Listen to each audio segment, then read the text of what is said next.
Bueno, buenas tardes a todos, buenas tardes Sol, buenas tardes Damasita, nuestras alumnas y alumnos. Hola. Hoy tenemos nuestra clase de innovación social, una decisión que tomamos hace un tiempo y junto con esa decisión tomamos la segunda, que fue invitar a Sol. Este sería, creo que el quinto curso que viene y nos da su clase de innovación social, donde fundamentalmente nos ayuda mucho a pensar, fundamentalmente a eso, a introducirnos algunas preguntas, algunos interrogantes, y nos trae algo importante que luego se convierte en una actividad, que es el mapa de empatía. Así que gracias, Sol, para nuestros alumnos y alumnas.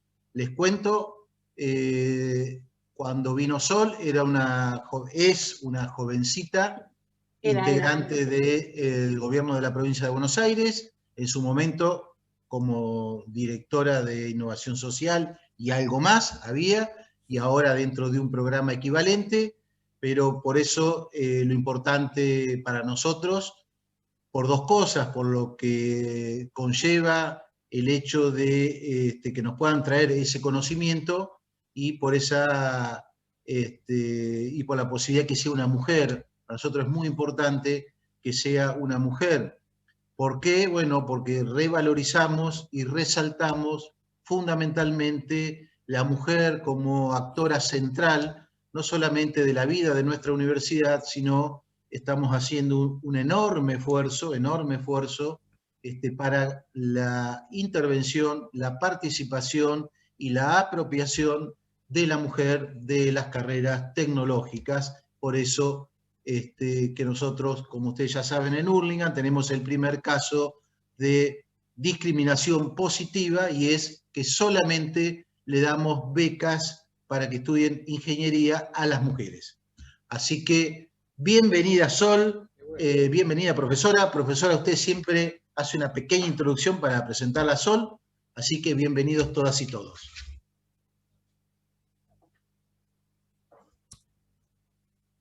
Bueno, Dama, vos vas a comentar algo, si no yo ya arranco. Bueno, es un honor para nosotros tener por quinta vez a alguien.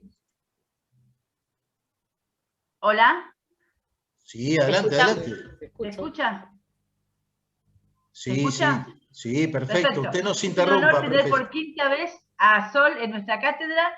Sol es licenciada en Relaciones Internacionales, ha estudiado Economía también en Brasil, ha trabajado, es de funcionaria pública de innovación social en la provincia de Buenos Aires, y con su joven edad ha trabajado en barrios llamados favelas en Brasil, con experiencias de innovación social. Tiene un proyecto propio también muy interesante, que ya nos va a contar de qué se trata, y cuando viene con nosotros, específicamente es para trabajar el tema de innovación social. ¿Qué es la innovación social? ¿Cómo podemos desarrollarla para poder mejorar la vida de las personas que tenemos cerca, en la región, cercana a nosotros, en el planeta? ¿Y cómo estamos en el planeta Tierra en este momento? ¿Qué es la cuarta revolución industrial? Y fundamentalmente, ¿qué es el mapa de empatía? Vamos a ver hoy, ¿no es cierto? Eso que tenemos que hacer, además de que es un trabajo, además de que tenemos que hacer un trabajo sobre mapa de empatía, en el trabajo final, uno de los puntos es desarrollar el mapa de empatía de la persona a la cual va destinado el proyecto. Es importantísimo que lo conozcamos para poder abordar cualquier proyecto que hagamos. Bienvenida, Sol. Bueno, una más, Sol. Voy a hacerte de operador, así que te voy pasando, y de paso, bueno, vamos haciendo algún comentario también. Así que todo tuyo. Bueno, muchísimas gracias por la presentación, por la invitación, también siempre de José María, que le decimos Titi, cariñosamente, no sé si todas y todos lo nombran así. Bueno, y también súper agradecida a Dama.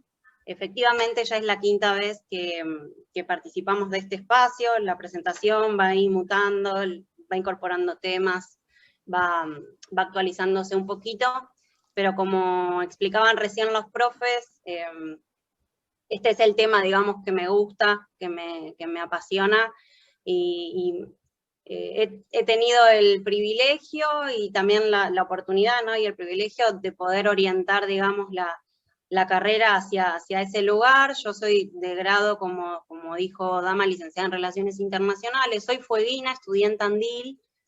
Sol Durán es mi nombre, que recién vi ahí que alguien preguntaba mi apellido. María Sol Durán, mi nombre completo. Soy fueguina, estudié en Tandil, en la UNICEN, en la Universidad Nacional del Centro de la Provincia de Buenos Aires. Cuando terminé de estudiar ahí, me vine a vivir a La Plata, estuve hasta el 2013, y en el 2014, yo venía hasta ese momento trabajando en una empresa de software, ¿no? No sé si les ha pasado, quizás a los que tienen más mi edad, pero la realidad es que a veces uno, cuando son los primeros empleos, incluso más adelante en la vida también, no siempre tiene la chance de elegir de qué quiere trabajar, trabaja de la oportunidad que se le presenta, digamos. Y bueno, a mí cuando era muy joven y todavía no me había recibido, me había surgido la posibilidad de trabajar en el ámbito del mundo del desarrollo, y estaba metida como en ese universo del que en realidad quería salir, pero no tanto, o sea, quería seguir laburando con el tema de las tecnologías, pero más ligado al impacto social y al cambio sistémico. Así que bueno, tuve la oportunidad de poder irme a Brasil, y ahí fue donde empecé a involucrarme un poco en este mundo, y pude gestionar algunos proyectos vinculados a la innovación social, etcétera, aparte de hacer una especialización en gestión de la sustentabilidad. Así que bueno, ese es un poco mi recorrido. Me han seteado expectativas bastante altas respecto de esta edición del curso. Me han dicho que todos los perfiles son súper interesantes, que la vara está alta, ¿no? En términos de contenido, en términos de intereses, así que, bueno, hemos preparado acá una pequeña charla que espero que les guste, que les interese, sobre todo que les sea útil, que los invite a la reflexión.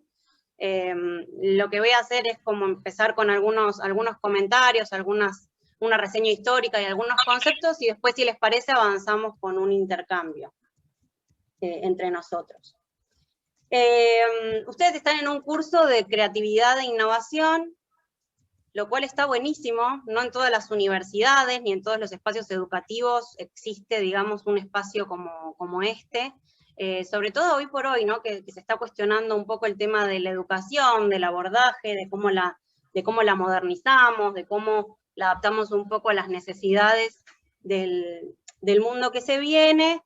Y bueno, y todo lo que tiene que ver con la creatividad, con la innovación, con el aprendizaje más conectado a la experiencia, a las emociones, etcétera, está bastante en boga.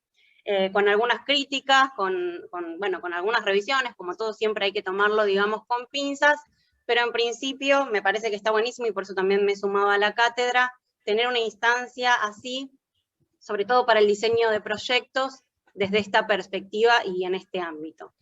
Y siempre me parece que es importante que los contenidos todos, pero sobre todo cuando vamos a trabajar en proyectos de intervención, estén sumamente situados, ¿no? Situados, digamos, en un determinado contexto, que yo ahora les voy a dar quizás una mirada más macro, más internacional. Acuérdense de que soy licenciada en Relaciones Internacionales, así que esa parte es como muy fuerte, es lo que me gusta, pero también centrado y enfocado en el entorno, en el territorio y en el lugar donde ustedes van a actuar y van a desarrollar sus proyectos. Así que, si le parece, profe, pasamos la próxima diapositiva. Sí, lo único que sí le voy a... Yo, profe, voy haciendo alguna aclaración. ¿Qué es esa foto que está ahí?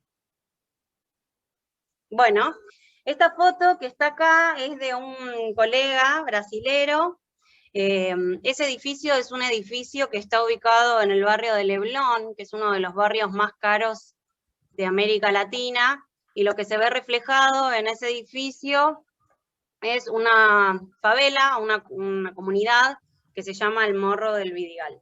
Y a mí me gusta mucho esta foto, porque justamente, digamos, es lo que me interpela a trabajar de lo que trabajo y a interiorizarme en este tema, ¿no? Que tiene que ver con nada, poder ser un poco más conscientes del entorno, poder trabajar un poco en pos de achicar las brechas, las desigualdades, y otros tantos temas que ahora vamos a ver un poco en la contextualización. Bien. Ya tengo acá mi cronómetro, no quiero extenderme demasiado en la introducción, pero me parece súper importante este slide. A ver, el concepto de innovación social como tal surge alrededor de los años 2000 y es parte de un movimiento que viene, como dice acá, a proponer diferentes modelos económicos, alternativas económicas y perspectivas alternativas también de abordajes de intervención de proyectos, para poder hacer frente a los impactos y a las crisis sucesivas del capitalismo. Entonces, si bien se viene trabajando con esa perspectiva desde... Ahora vamos a ver de qué se trata la innovación social, pero no es algo que se inventa en los años 2000, sino que el concepto de innovación social se acuña en esa época. Pero es una perspectiva de abordaje que podemos encontrarla en años anteriores, en el trabajo social, en la sociología, en el laburo de base que hacen las organizaciones y en el territorio. Pero como concepto y unidad de análisis surge a partir de estos años. Un poquitito más adelante vamos a ver específicamente de qué se trata la innovación social y vamos a ver a cuál de las definiciones que existen por lo menos yo desde mi lugar me aferro un poquito más, pero más importante que entender qué, me parece entender el por qué o el para qué. ¿Por qué es necesario, por qué considero que es necesario, y los profes, ¿no?, poder abordar proyectos y trabajos territoriales desde esta perspectiva? Profe, ¿me pasa el slide al próximo? Bueno, les voy a dar un contexto muy rapidito, un contexto a modo histórico. Ustedes después pueden profundizar, hay alguna bibliografía citada acá en la presentación, los profes les van a compartir la presentación después, y al que le falte o al que quiera profundizar un poco más en la bibliografía, me va a ir solicitando por mail y yo se lo envío encantada. Entonces, no sé si habían escuchado que se dice que el periodo entre 1930 y 1970, hay un autor que se llama Eric Hobsbawm, que escribió el libro Historia del siglo XX, que él especifica un poco más el periodo entre la posguerra y los años 70, que dicen que es el periodo de mayor crecimiento del capitalismo como sistema, ¿no? ¿Qué pasa en esta época? Es la proliferación de la industria automotriz, es la época del mundo de reconstrucción de posguerra.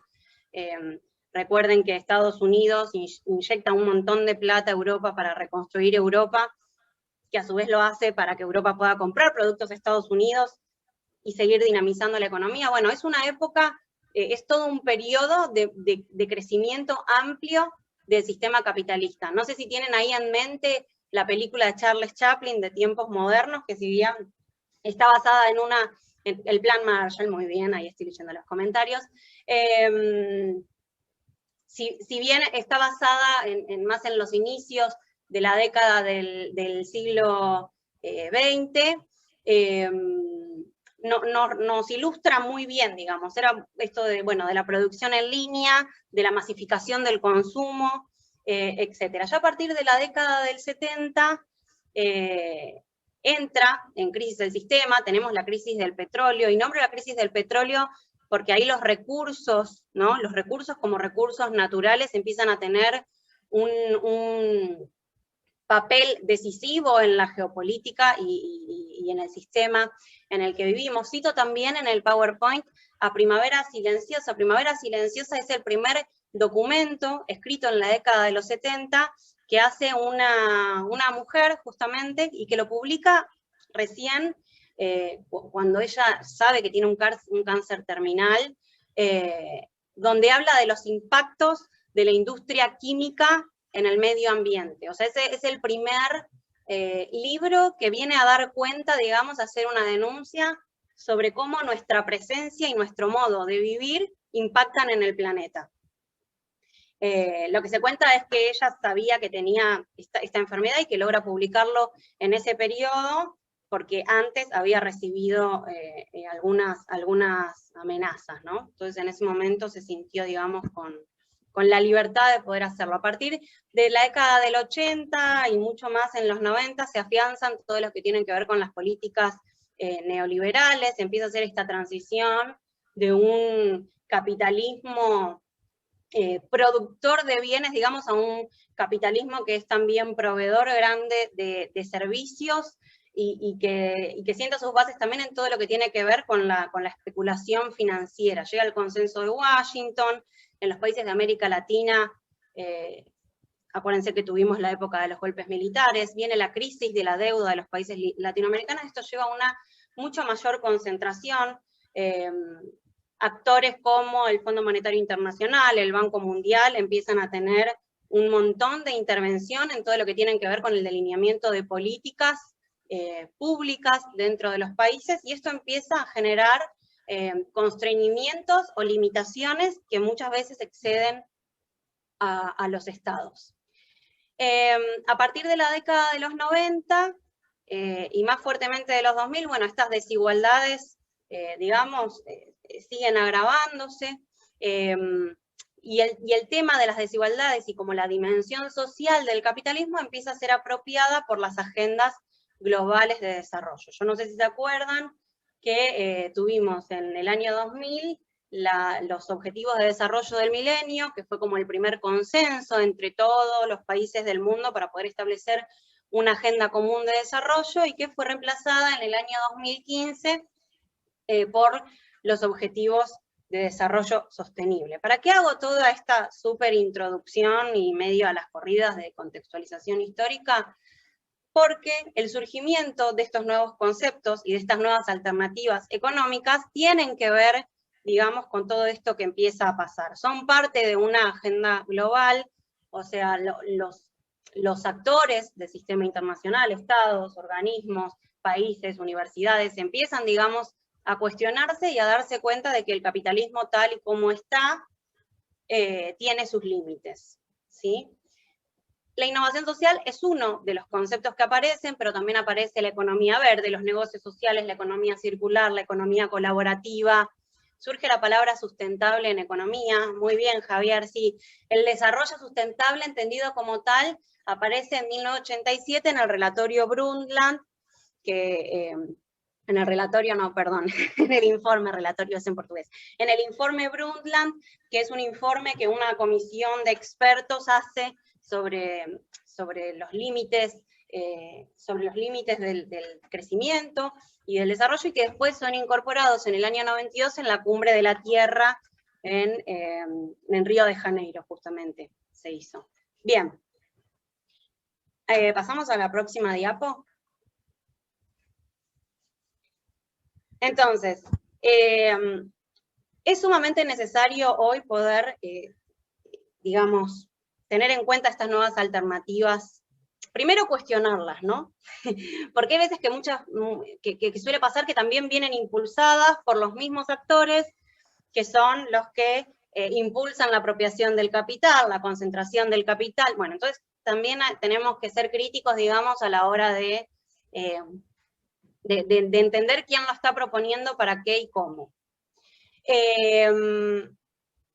¿Por qué se llama crisis este slide? Quería compartirles algunos datos de la situación del mundo hoy. Hoy somos en el mundo 7.500 millones de personas. Las 2.000 personas más ricas del mundo concentran más riqueza que las 4.600 millones más pobres, o sea, el 60% de la población del mundo. A ver, hay 2.000 personas en todo el mundo que concentran más riqueza que el 60% más pobre de la población mundial. O sea, es tremendo. En América, estos son datos de Oxfam. Sí, quería aportar, sí. Estoy leyendo a Stiglitz, y justamente 27 personas son más ricas que China, India, Pakistán y Estados Unidos. Prácticamente mucho más de la mitad de la población mundial. 27 personas. Esto es muy bien, que lo ha descrito, a partir del 80 aparece el desarrollo de las grandes desigualdades. Claro, sí. Sí, y también como para cuestionar, ¿no? Porque nosotros muchas veces culpamos a los estados, que obviamente los estados, las naciones, los países tienen su responsabilidad, pero también es poder analizar, bueno, cuál es la inserción de ese país en el mundo, qué rol tiene, qué papel, tiene un rol central, tiene un rol secundario, de qué manera la arquitectura financiera del planeta, tal cual está diseñada hoy, nos habilita o nos limita como país periférico a la hora de desarrollar tales o cuales políticas. Todo eso me parece súper necesario también de leer, de profundizar, de interiorizarse. Bien, en América Latina, justo me tapa las caras de ustedes, en América Latina el 20% de la población concentra casi el 85% de la riqueza. Recuerden que América Latina es el continente más desigual de todo el mundo, lo sigue siendo aún hoy. Profe, pasamos la próxima. Y acá quizás algo un poco más relacionado a la cuestión ambiental, que está sumamente ligada a la social, y es que 1/8 de las especies animales y vegetales existentes se encuentran en peligro de extinción, la mitad de la expansión agrícola ha ocurrido a costas de los bosques, y más del 85% de los humedales que había a principios del siglo XVIII se han perdido. Y por ahí ustedes me van a decir, bueno, pero ¿qué tiene que ver, digamos, esta dimensión ambiental con la dimensión social? ¿De qué manera se relacionan? Y hoy lo tenemos, digamos, lo estamos viviendo. O sea, estamos viviendo hoy una pandemia. ¿De dónde viene la pandemia? La pandemia viene de causas humanas. Así el virus se haya escapado de un laboratorio o haya venido de un mercado de animales, tiene causas humanas. O sea, nosotros no estamos como humanidad comprendiendo que nuestra presencia en el planeta tiene limitaciones y el crecimiento tiene un límite. O sea, la Tierra es un sistema cerrado. Ningún sistema cerrado crece infinitamente.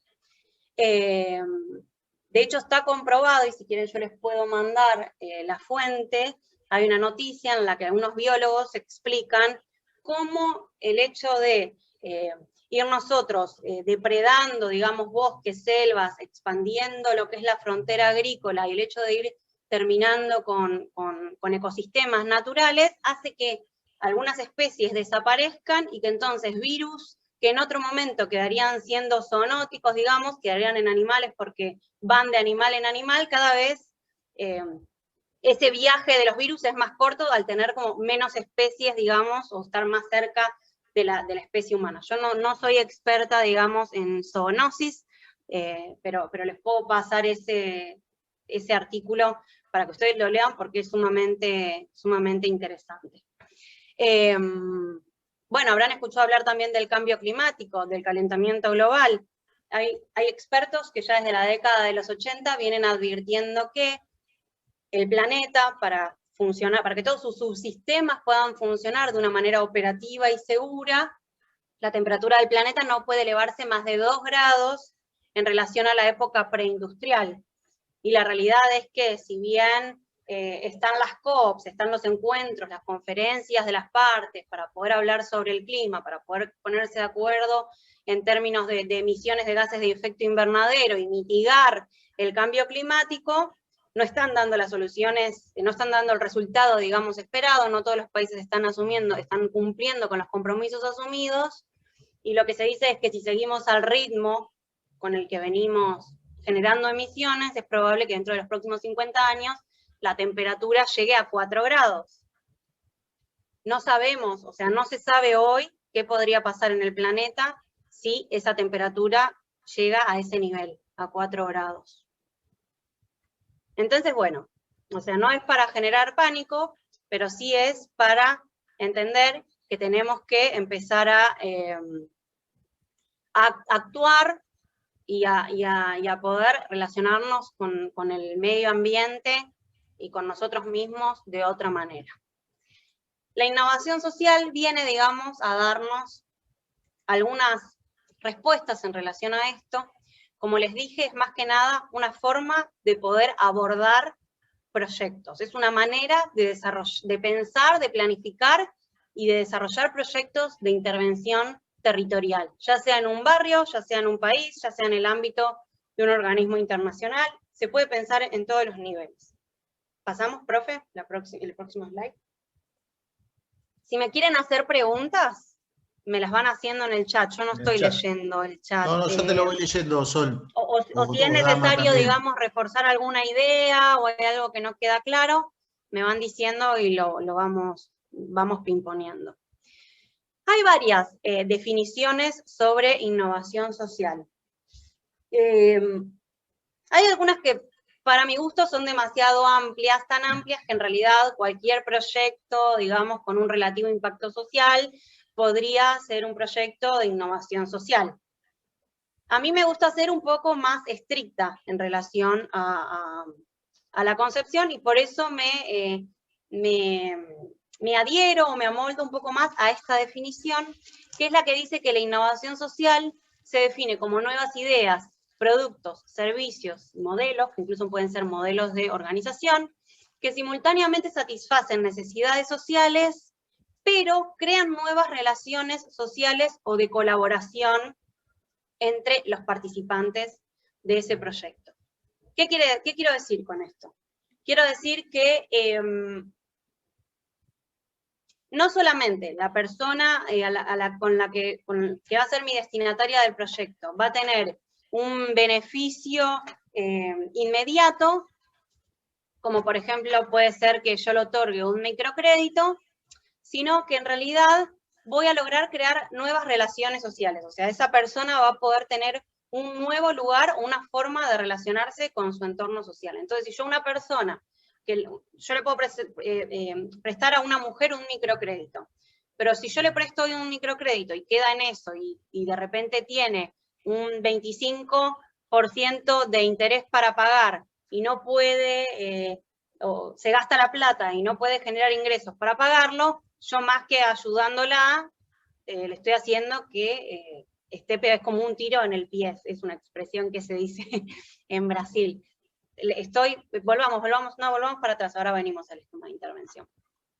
La estoy condenando, digamos. Ahora, si yo a esa persona le entrego un microcrédito, pero aparte puedo trabajar sobre algún programa de capacitación y puedo facilitar su empleabilidad a través de insertarla como proveedora o en la cadena de valor de alguna empresa que tenga un programa de responsabilidad social empresarial y que tenga un programa y quiera trabajar con pequeños proveedores, y quizás esa mujer pueda ser parte de una cooperativa donde todos los cooperativistas sean integrados, entonces ya es diferente. Yo le estoy dando capacidades y le estoy dando libertad, no la estoy limitando, ¿sí? Entonces, a eso nos referimos con que crean nuevas relaciones sociales o de la colaboración. Hay otras definiciones de innovación social que ustedes van a poder ver que se limitan a esto: nuevas ideas, productos o servicios que satisfacen una necesidad social.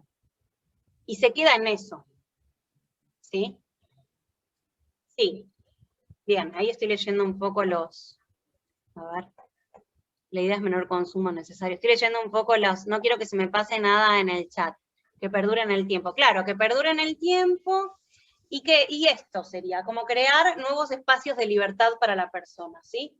Que la solución que yo le estoy dando no sea un parche, sino que realmente pueda estar creando nuevas posibilidades para las personas destinatarias del proyecto. ¿Cómo es que hacemos esto? Y ahora sí vamos al próximo slide. ¿Cómo voy de tiempo? 6:34. Bien, empecé 6:10, ¿eh? No estoy contando desde las 6. Vamos. Bien. Hay un esquema de intervención, que es el que nosotros siempre explicamos. Acá van a ver que hay 4 cuadritos: está agente, destinatario, qué y cómo. Entonces siempre lo que hacemos es empezar por agente y destinatario. Agente es, no vamos a decir quién diseña el proyecto, sino de quién surge la idea de que el proyecto exista, quizás es quien lo financia también.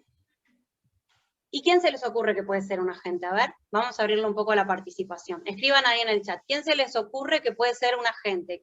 ¿A quién le puede surgir la idea de desarrollar un proyecto que podamos abordar desde la perspectiva de la innovación social? Perfecto, al Estado. ¿A quién más? Empresas, sí. ¿Quién más? Organización, sí. Y podemos ser un poquito más específicos. ¿Qué tipo de organizaciones? Cooperativas, sí. Muy bien. Universidades, ¿sí? El agente por lo general, bancos, escuelas. Perfecto. Bien, estamos alineados. Destinatarios. ¿Quiénes creen que pueden ser los destinatarios de un proyecto de innovación social?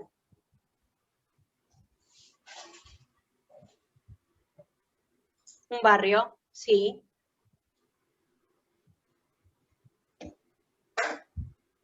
Un barrio privado, ponele.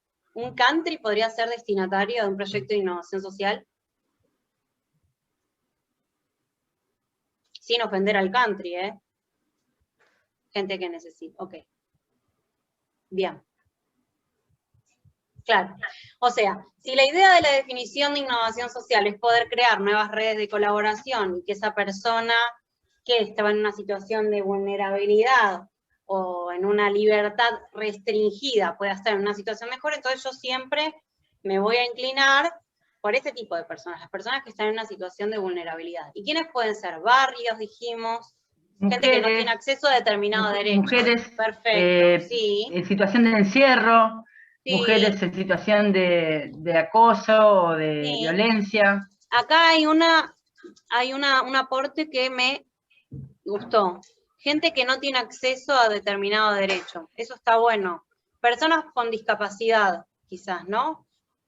Que sí tienen sus derechos garantizados. Digamos, normativamente tenemos muchos derechos garantizados. Si bien faltan varios, muchos tenemos. El problema es que no se operativizan y lo que no podemos garantizar es el pleno ejercicio de esos derechos. Inmigrantes, perfectos, refugiados, bien.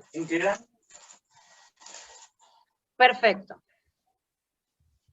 Jubilados. Bien. Bien, ahora vamos a ir a los otros dos cuadritos, que son el qué. ¿Pueden silenciar los micrófonos? Estoy escuchando como una conversación ahí atrás mío. Gracias. El qué y el cómo. Entonces, el qué sería en qué estaría basado el proyecto. ¿Y qué se les ocurre? Elijamos, por ejemplo, un agente y un destinatario. Y piensen cuál podría ser el proyecto concreto. No sé, elijamos, por ejemplo, Estado y barrio.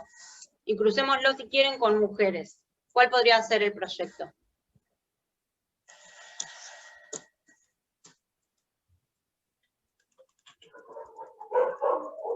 Bueno, en ese contexto, por ejemplo, en educación, estudiantes sin conectividad. Sí, muy bien. ¿Alguien quería hablar e interrumpí? Perdón.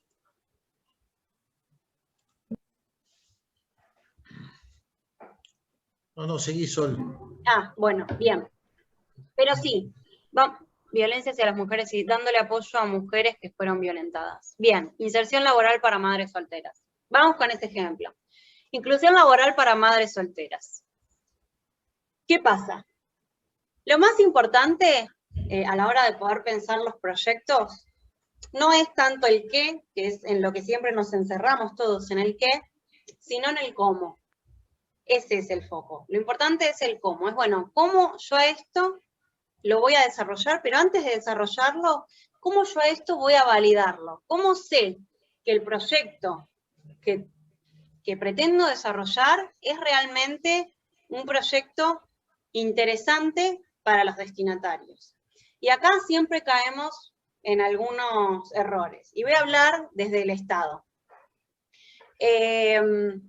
Estamos en un barrio en situación de vulnerabilidad y entonces como Estado digo, bueno, vamos a diseñar un programa de política pública que lo que haga es poder fomentar la inserción laboral o el autoempleo de mujeres. Entonces, para eso lo que voy a hacer es poner un curso de manicura, un curso de peluquería y un curso de corte y confección. Los abro, los diseño, escribo todo, tengo el proyecto, tengo la articulación, pongámosle que territorial, para poder implementarlo, arranco, gratuito, lógicamente, y vienen 2, 3, al primer encuentro y al segundo encuentro no viene nadie. ¿Qué falló ahí? ¿Qué les parece que falló?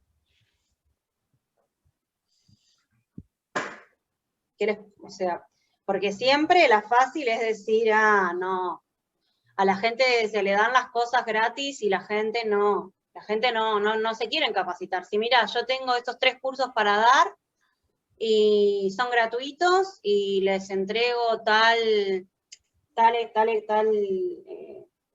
equipamiento, pongámosle que les entregamos un kit si es de manicura y les entregamos una máquina de coser si es para corte y confección o para diseño de indumentaria.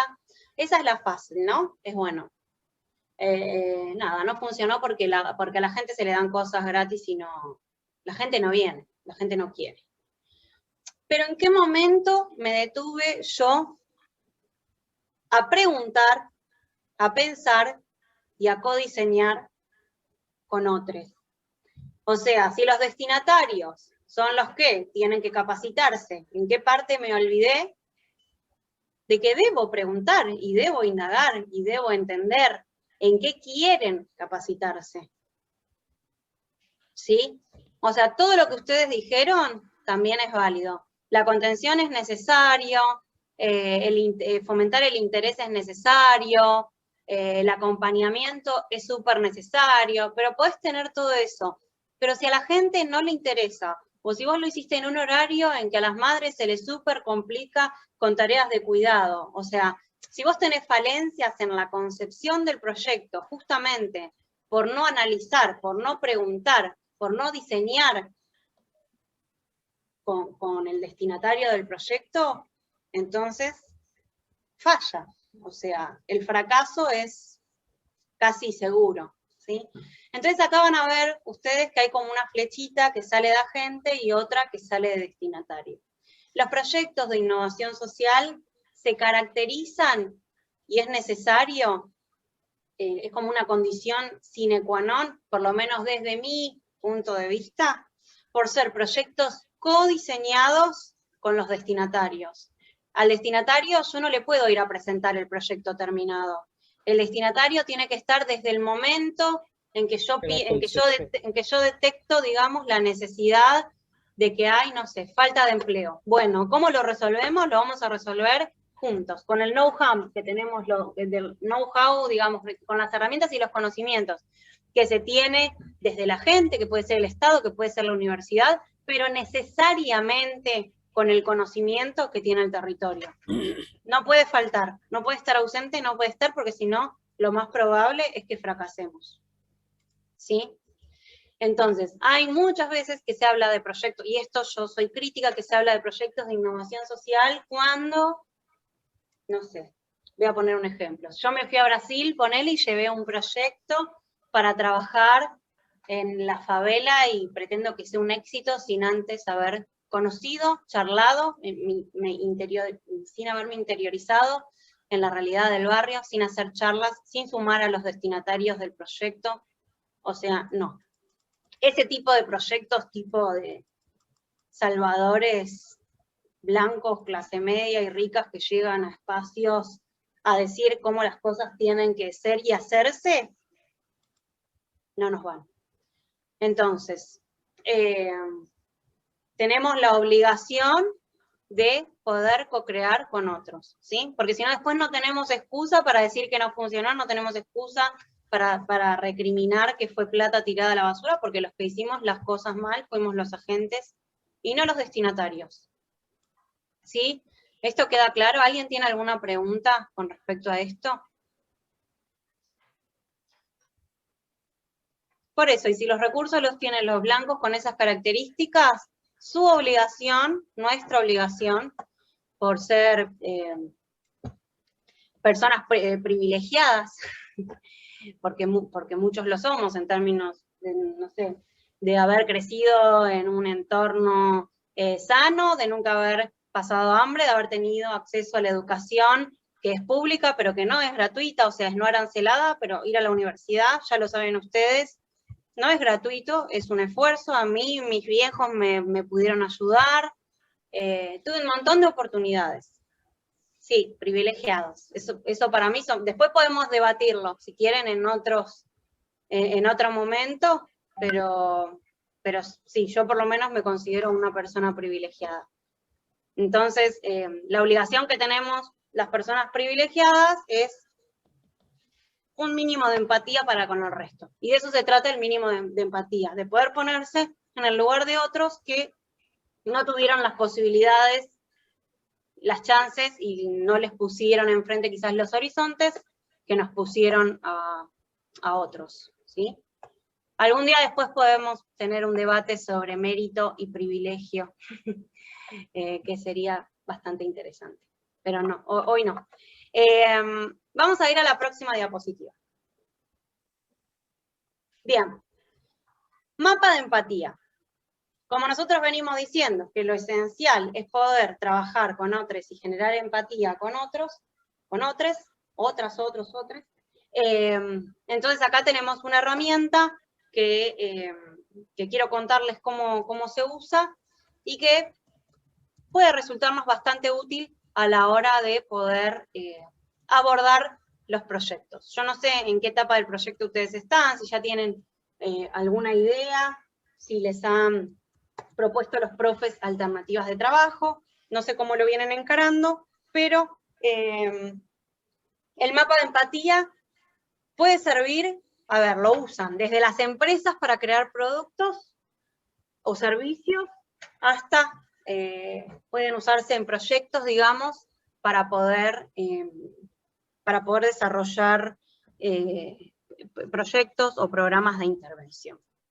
Entonces, el objetivo que tiene el mapa de empatía es el de poder ponerse en el lugar del otro. Ustedes van a ver que está separado en 4 compartimentos acá arriba y después en 2 abajo, que dice debilidades y fortalezas. Ahí lo que tenemos que hacer es entender, digamos, y esto se va a saber a través de conversaciones, a través de entrevistas, a través de compartir tiempo con esos destinatarios, es qué piensa y qué dice esa persona que va a ser destinatario de mi proyecto. Siempre se habla en términos de problemas, ¿no? Del problema que se pretende resolver. Entonces, por ejemplo, en el ejemplo anterior que veníamos hablando, que era el de el Estado como agente y las mujeres de un barrio determinado como destinatarias, el mapa de empatía se haría con esas mujeres, ¿no? ¿Qué piensan, qué sienten, qué escuchan, qué ven, qué dicen y qué hacen esas mujeres? Sol, es muy importante que esto que decís vos, que el mapa de empatía, que ellos y ellas lo tienen que hacer de manera obligatoria, es una parte del trabajo final, en base a su proyecto, no es en base al problema. Eso es re importante, porque no es en base, perdón, a la solución, es en base al problema, no en base al proyecto, en base al problema que abordan. Sí, yo siempre que tengo un proyecto pensado o desarrollado, ese proyecto existe porque ese proyecto pretende resolver un problema. Claro. Si yo no tengo identificado cuál es el problema que mi proyecto pretende resolver, entonces lo primero que tengo que indagar es en eso. Bueno, yo quiero un curso de un proyecto que ponga unas computadoras en la universidad, en un centro o en un centro comunitario que estén abiertas a el público. Bueno, ¿qué problema querés resolver? Eso siempre primero. Problema de conectividad, ok. ¿Problema de conectividad de quién? ¿Para qué? ¿Por qué? ¿Cómo? ¿Cuál es el problema? ¿Sí? A veces, vieron que yo recién les decía que este mapa de empatía también se usa para productos. Y ustedes me van a decir, bueno, ¿qué problema quiere resolver, no sé, Mercedes-Benz cuando desarrolla un auto? ¿Qué problema quiere resolver BMW cuando desarrolla un auto? O Apple. Porque en realidad el problema de comunicación yo lo puedo resolver no con un iPhone, sino con un Nokia 1100, de los que tenía hace 100 años. Quizás puedo hablar por teléfono igual. Sin embargo, el Apple existe y el Apple se vende. Entonces, está bueno siempre pensar esto en términos de problemas o de necesidades. ¿Sí? ¿Y a qué voy con esto? ¿Ustedes conocen algo que se llama la pirámide de Maslow? Yo tengo para compartir pantalla, profe, ¿la puedo compartir? Porque la tengo. Por supuesto. Para que la puedan ver. Sí, en un segundito ya te doy. A ver. Dame un segundito.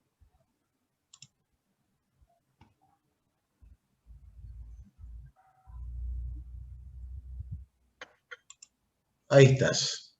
Estás de coanfitriona, así que podés compartir pantalla. A ver. Compartir pantalla. Sí. De pasos ahí los ves y Bien. las ves a todos. Ahí estamos. Bien. Acá, ¿me están viendo? Sí, perfecto. Sí. Acá tenemos la pirámide de Maslow. La pirámide de Maslow se usa mucho en el ámbito de la psicología, pero también se usa mucho en el ámbito del marketing. Ustedes saben que psicología y marketing se conversan mucho y tienen mucho que ver. La pirámide de Maslow dice que las personas reaccionamos, nos movemos en el día a día, o sea, la pulsión que nos mueve es satisfacer necesidades, ¿sí? O resolver problemas. Esas necesidades o problemas pueden estar vinculados a, en la base tenemos necesidades fisiológicas, respirar, alimentarse, descansar, sexo, salud, fisiológicas. La segunda, seguridad, ¿sí? Seguridad física, empleo, seguridad moral, ¿sí? Como ustedes ven, en la base tenemos como las necesidades más básicas y principales del ser humano. En la medida en que vamos subiendo en la pirámide, ya tenemos otras necesidades que son afiliación, reconocimiento, autorrealización. Entonces, cuando por ejemplo Apple tiene que hacer el mapa de empatía de sus usuarios, porque quiere vender más iPhone, o sea, lo que está resolviendo no es una necesidad fisiológica. En realidad está resolviendo quizás afiliación, por esto de pertenecer a un determinado grupo de personas, reconocimiento, autorrealización, estatus. Habría que ver por qué la gente que compra Apple tiene Apple. Quizás son otros los motivos, no lo sé. ¿Qué es lo que quiero decir con esto? Que a veces cuando nosotros intentamos detectar el problema, la palabra problema, quizás no nos invita del todo a entender qué es lo que queremos resolver. Pero bueno, por ahí si lo pensamos en términos de problema o de necesidades, y tenemos también en cuenta esto de la pirámide de Maslow, nos es un poco más fácil, ¿sí?, poder identificar el problema y poder entender también cómo es que el destinatario o la persona o las personas que van a ser protagonistas de mi proyecto se vinculan con ese determinado problema, ¿sí? Después, la forma en que ese determinado problema sea abordado puede tener múltiples abordajes y múltiples aristas y múltiples soluciones. De hecho, el problema de la comunicación celular no tenemos solamente iPhone, lo resuelven Samsung, cada uno lo resuelve de su forma. Así como cada uno resuelve de su forma el problema de estar conectado o estar en línea todo el tiempo a través de un celular, también a nuestro problema se lo va a poder resolver de varias formas. Por eso, y es importante lo que decía recién Damasita, es que en este momento, a la hora de realizar el mapa de empatía, yo lo que tengo que hacer es olvidarme por completo de mi solución, olvidármela. Si ya sé cuál es el proyecto que yo quiero hacer, me lo tengo que olvidar, porque solo olvidándomelo y dejándolo de lado, voy a evitar estar condicionado a la hora de hacer el mapa de empatía. Porque si no, ¿qué pasa? Pongo en el mapa de empatía todo lo que da lugar a mi solución, y yo no quiero que pase eso. Lo que quiero hacer es verdaderamente un trabajo de poder ponerme en los zapatos del destinatario, porque quizás puedo incluso tener un proyecto mejor que el que hoy estoy pensando. Entonces el camino no tiene que ser un camino al revés.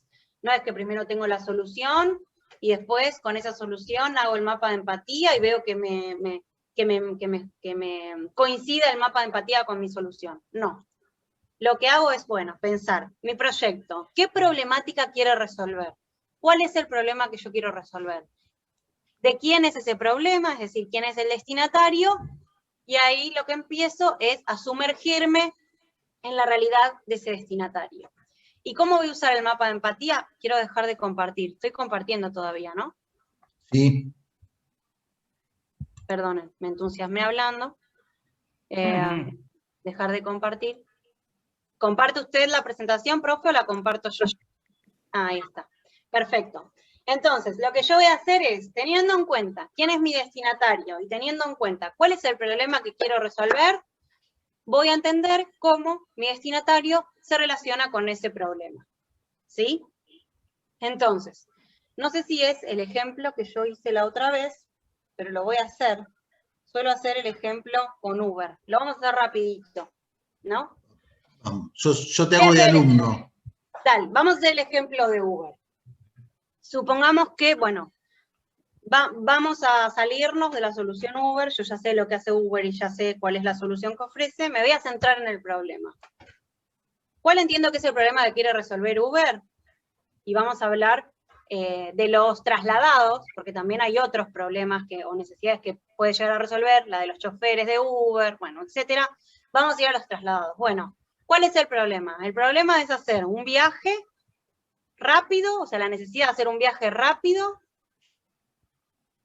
y seguro, ¿sí? Entonces nos vamos a poner en la piel de la madre de un adolescente que vive, no sé, en Capital Federal o en el conurbano, y que tiene una hija que está empezando a salir, por ejemplo, ¿no? Y está intranquila con este tema de los traslados. Entonces, bueno, ¿qué ve? ¿Qué dice su entorno? ¿Qué dicen sus amigos? ¿Qué dicen los colaboradores? ¿Qué dice la tele? La tele le cuenta que hay un femicidio por día, básicamente. La tele le cuenta que la calle es cada vez más insegura, sobre todo para las mujeres. ¿Qué más ve? Ve que su hija ya también es una adolescente, ve que tiene derecho, digamos, de poder salir, de poder divertirse. ¿Qué piensa y qué dice? Siente culpa porque por ahí le impide hacer determinadas salidas porque ella no está tranquila y porque teme por la seguridad de su hija. Siente que, bueno, ¿y qué pasa si piensa qué pasa si se toma un taxi en la calle? O sea, yo no puedo ir a buscarla a altas horas de la noche, no quiero que se vuelva en transporte público. Esto es antes de la pandemia, ¿no? Porque ahora está todo medio limitado, pero bueno, no quiero que se vuelva sola, no quiero que se tome un auto en la calle. ¿Qué pasa también cuando lo llamas de la casa? Sí, lo llamo desde mi casa, se sube un taxi, pero qué sé yo, ¿dónde la va a llevar? ¿Cómo la va a llevar? Bien. Ahí lo que estoy haciendo es ponerme en la piel de un destinatario, ¿sí? Y lo que estoy haciendo es vincularlo con un problema. Entonces la idea es poder ir completando todos estos cuadros. ¿Qué piensa, qué siente, qué dice, cuáles son sus necesidades, cuáles son las preocupaciones, cuáles son las expectativas, qué escucha, cómo es su entorno, qué dicen sus amigos con respecto al tema, cómo se manejan quizás otros mapadres de otros adolescentes con el mismo tema, cuál es la actitud, cuál es la conducta, quizás esto le genera peleas constantemente con la hija, intranquilidad, bueno, 1000 cosas pueden pasar. Esa es la idea, poder ponerme en la piel del usuario, ¿sí? Lo resuelve Uber, quizás lo resuelve Cabify, quizás lo resuelve un proyecto que llegue mañana, no importa quién lo resuelva. Yo lo que quiero es vincular al destinatario con el problema. ¿Esto está claro hasta acá? Sí, Sol. ¿Sí? Sí. Bueno, ¿cómo viene, por ejemplo, Uber a resolver este problema? Bueno, Uber logró armar una aplicación que tiene un scoring, entonces vos ves qué tal están puntuados los choferes, vos tenés la trazabilidad en tiempo real de cada una de las personas, del recorrido, sabes más o menos la tarifa, cuánto te puede llegar a salir. O sea, Uber aborda, digamos, entre otros problemas y otras necesidades que resuelve a otros públicos, aborda esta cuestión de los traslados seguros. ¿Sí? Yo tengo después para mandarles, si quieren, el mapa de empatía hecho de este ejemplo que les estoy dando, y también cómo se corresponde con su mapa de valor. O sea, sería, por un lado, el mapa de empatía, y por el otro, cuál es la propuesta que hace la empresa y cómo viene a resolver este problema. Entonces, ustedes van a tener un mapa de empatía que va a vincular al destinatario con un problema, y en función del análisis de ese mapa de empatía, lo que van a hacer es ver cómo pueden mejorar su proyecto, ¿sí? O sea, de todo lo que tenemos acá, de lo que piensa, de lo que siente, bueno, ¿cómo revierto? ¿Cómo revierto eso que piensa? ¿Cómo hago que se sienta más tranquila? ¿Cómo hago que la hija viaje más segura? ¿Cómo hago para que los traslados sean trazables? ¿Cómo hago para generar e inspirar confianza en cada uno de los choferes que integran mi dotación de autos? ¿Cómo hago para que la gente confíe y me elija. ¿Cómo resuelvo? ¿Sí? Entonces, objetivo principal del mapa de empatía es poder ponernos en los zapatos de los destinatarios. ¿Cómo lo hacemos? Si ustedes los conocen, muchísimo, pero siempre es riesgoso, digamos, hacer presunciones. Lo mejor sería que ustedes puedan conversar, ¿sí? Hacer una entrevista, también hay técnicas para la elaboración de entrevistas, pero lo más importante sería que ustedes pudieran conversar con los destinatarios de ese proyecto. Y que las preguntas también hay que ver a la hora que uno diseña ese pequeño cuestionario, que tampoco tengan el biais de llevarnos a que la persona responda lo que yo quiero que me responda, ¿no? Sería como una entrevista más exploratoria, más de preguntas abiertas, no de sí, no, sino de preguntas abiertas.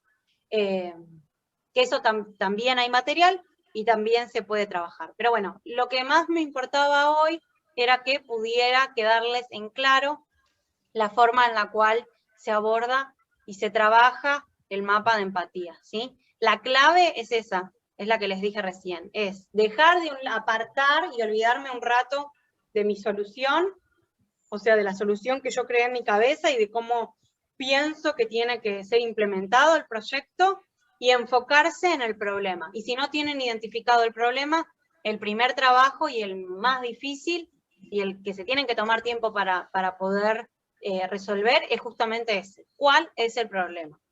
El problema lo tienen que poder definir en una oración. Bien, sí.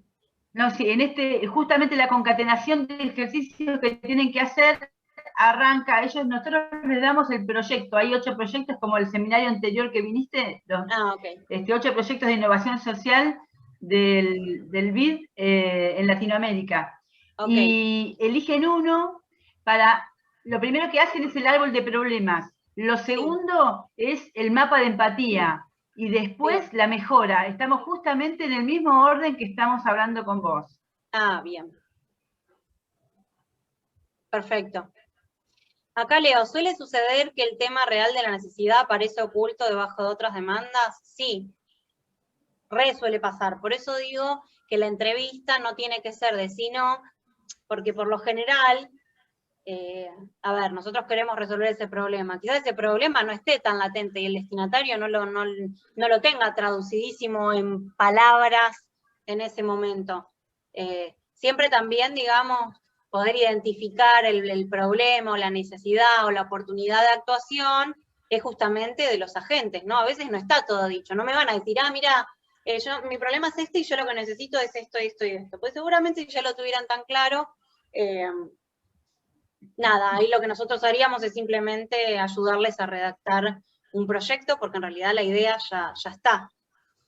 Pero si en realidad nosotros queremos trabajar sobre un problema que no ha sido abordado, muchas veces hay que indagar, digamos, desde cero, y como dice María del Carmen, supongo que debe ser, suele estar oculto, y no es tan fácil de desvendar como haciendo una pregunta. ¿Tenés este problema? Sí, no. Estaría bueno que nos compartas el mapa de empatía. Sí, se los voy a compartir, y también les voy a compartir, ¿saben qué? Una herramienta de Google, anoten, se llama Jamboard, está ahora se los escribo acá, Jamboard.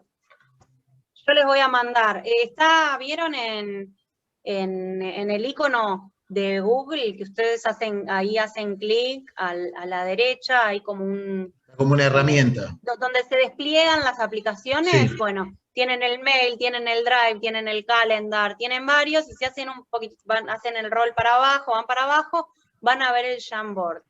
Yo lo que voy a hacer es entregarles este mapa de empatía vacío, les voy a pasar un link, se lo voy a pasar a Dama, si se los pasa, se los entrego vacío, ustedes suben la imagen de ese mapa de empatía vacío al Jamboard, y el Jamboard lo que tiene son post-its. Entonces ustedes pueden empezar a escribir en los post-its y moverlos de compartimiento a compartimiento, eliminarlos, sacarlos. Es como trabajar con post-its real, pero en la virtualidad. Está bueno para hacerlo con el Canvas también eso. También para el Canvas está buenísimo, les va a servir. Así que se los voy a compartir. Bien. Bien. A ver, acá me preguntan de las debilidades y las fortalezas. Debilidades y fortalezas, que está ahí en el pie del mapa de empatía, sería un poco como el resumen de lo que yo planteo arriba. Debilidades, bueno, ¿a qué desafíos, frustraciones u obstáculos se enfrenta esta persona cuando se enfrenta a ese problema que no puede resolver? Y fortalezas sería, bueno, ¿de qué manera, o sea, de qué manera yo voy a conseguir que la actitud de esta persona se revierta? ¿Cómo voy a hacer? O sea, ¿cuáles son, digamos, los resultados que espero? ¿Cómo quiero que, en el caso de Uber, sería, por ejemplo, no sé, quiero que la persona se sienta segura en sus traslados, que los destinos puedan trazarse para una mayor tranquilidad de los mapadres, que bla, bla, ¿sí? Es como un resumen del mapa de empatía, las debilidades y fortalezas. Del lado de las debilidades, ¿cómo hace sentir ese problema a mi destinatario? Del lado de las fortalezas, ¿cómo espero que se sienta una vez que ese problema está resuelto? ¿Sí? ¿Estamos? Bueno, perfecto. Con esto estaríamos terminando la clase y ahora vamos a poco abrir micrófonos, así que les agradecemos, te agradecemos también a vos y fundamentalmente tengan en cuenta que este mapa que están viendo pasa a ser una actividad obligatoria, por eso la importancia de los que han venido, han compartido este momento, porque ya tienen una parte casi hecha. Así que, bueno.